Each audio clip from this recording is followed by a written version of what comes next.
A cow lowing faintly in the distance marks the time for milking. But inside, the quiet remains.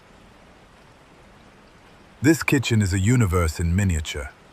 It holds the pulse of the day, its nourishment, its labor, its quiet satisfaction.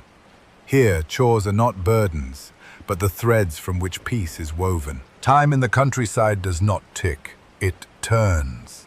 It rolls in cycles, slow and deliberate. Every season is a chapter, and each one is written into the soil, into the hands of those who till it. Spring brings awakening. After long months of chill and stillness, the earth softens, buds unfurl, birds return. The farmer, walking his rows, notes what has survived the frost and what must be planted anew. He marks the turn of the season not by date, but by smell, by birdsong, by how the mud pulls at his boots. In the garden, the farmer's wife kneels to clear away dead stalks and plant beans, onions and marigolds. The cat stalks moths nearby, pouncing gently in the loam. The scent of tilled earth clings to everything. In summer, the fields grow tall. Wheat waves golden, and barley hums in the breeze.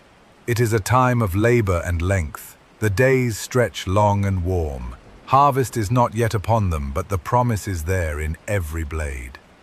In the evenings, they sit on the stone wall with cool mugs of cider, watching the light fade gently into blue. Autumn is harvest, and with it comes a new rhythm. Mornings begin earlier. There is gathering, binding, drying, storing. Apples are picked, herbs clipped, root vegetables pulled and packed in straw for keeping. The kitchen is filled with jars, cloths, baskets, and the smell of cider and wood smoke.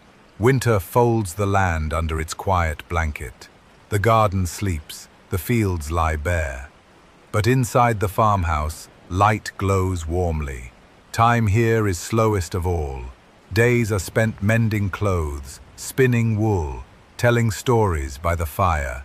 The rhythm of labor shifts indoors and the outside world narrows to the width of the window pane.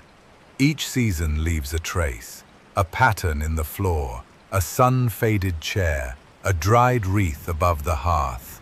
Life does not race here. It grows, it ripens, it rests. As the day fades, the farmhouse leans into stillness once more.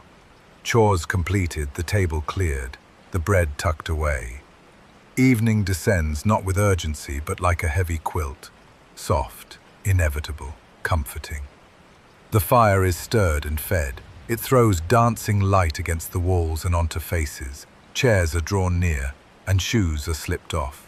A book may be brought out, its spine creaking softly as it's opened, or perhaps it's a night for oral storytelling.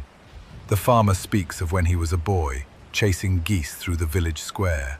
His wife tells of her grandmother's lace, how it was made in the dark winters by candlelight. The child, now awake, rests in her lap, fingers curled around a button on her apron. Candles flicker in their holders. A faint wind knocks softly against the window. Outside, an owl calls. The cat, ever present, jumps onto the bench and begins to purr. Evening is not an ending here. It is the reward, the moment to sit with the quiet and reflect. Perhaps tomorrow will bring rain, or frost, or a visitor.